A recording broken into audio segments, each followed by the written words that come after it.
Hi, Rod. Just checking in on this last Monday of April. Again, thank you so much for all of your faithfulness. Guys are sharing from our churches how God is working in special ways. I was watching a webinar last Thursday that Liberty University shared about churches doing virtual work across the nation and just how God is opening more doors of lives being touched by the gospel and the Holy Spirit's power through all of what's going on. The man was making the observation, first a challenge.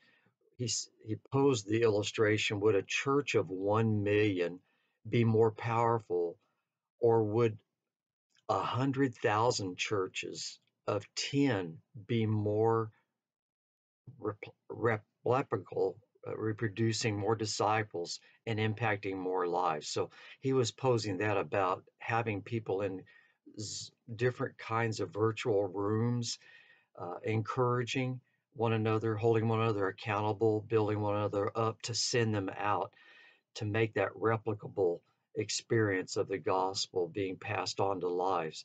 And then he was saying that as churches experience different means of using the online world, every time there's a response to Facebook or some other means that you're doing electronically virtual ministries, that's a response, a contact initiation to build on that relationship and following up with people one on one, which is the way that Jesus calls us to do his work. It's life on life, as Paul said in 2 Timothy 2:2.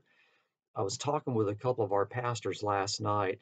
Anthony Ankele was sharing that as he was praying this weekend, God's Spirit began to speak to him, asking, ask me for a number of how many you want to be reached virtually through the services this weekend. He shared God did exceed that number that he put up to God.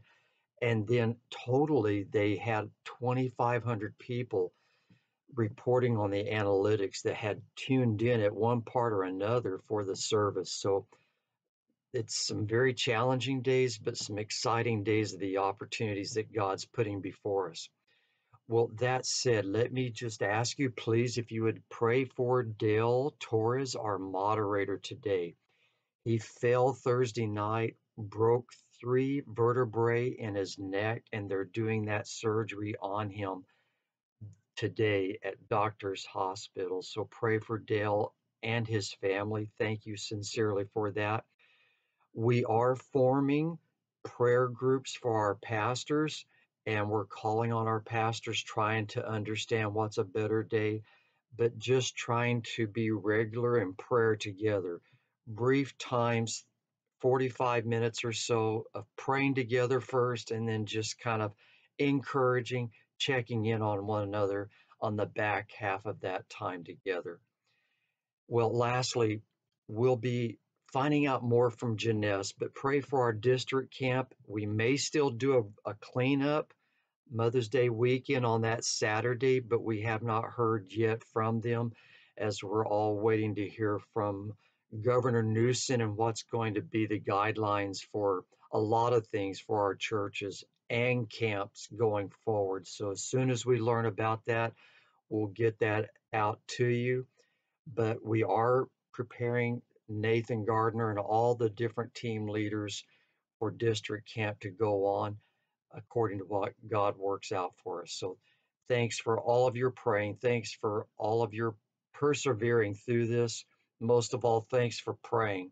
That's where God's going to do his greatest work and bring about revival and awakening in our lives, in our land. So keep going in prayer, keep going for the Lord and following him and serving him. Thank you so much. All right, bye.